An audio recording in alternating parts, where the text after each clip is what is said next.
Hi, Gary here. Ever been in a movie where, I don't know, it gets three-quarters of the way through the movie, and all of a sudden the director makes you aware that the good guy in the film is actually the bad guy, and the person who he's with is going to die unless they find out about it and are aware of what's going on, and where you almost hear a collective gasp in the audience because they're aware the first time that this is a bad situation. And I find it almost gives you a lot of anxiety and everything about it because you didn't realize what was going on.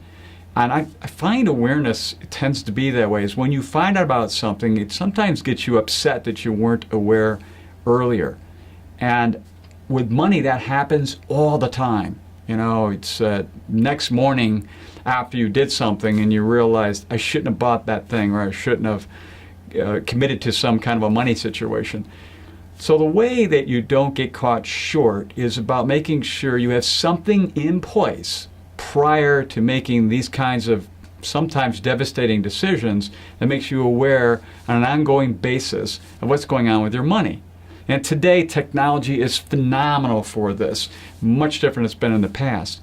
You can go to a bunch of different sites. There's a lot of common ones out there we use where you can look at your stuff at least once a week and see exactly what's happened that week with, in particular, spending, so that you don't make the same mistake next week or you correct yourselves going forward. And by the way, the best time to make sure you do this is on a Friday. And the reason being is you're going into the weekend, and that's where we tend to spend a lot more money, is on a Saturday and Sunday, just the way the cycle works. Because we just overspend when we have free time, because there's just more and more challenges and instant gratification that takes place. So Friday makes you aware of how the last week went, in other words, last Saturday and Sunday, and then you can make sure you don't go crazy starting on Saturday or Sunday, spending on things you know you don't want to do. So it's a great day to do it. It's called Financial Fridays. Spend a few minutes.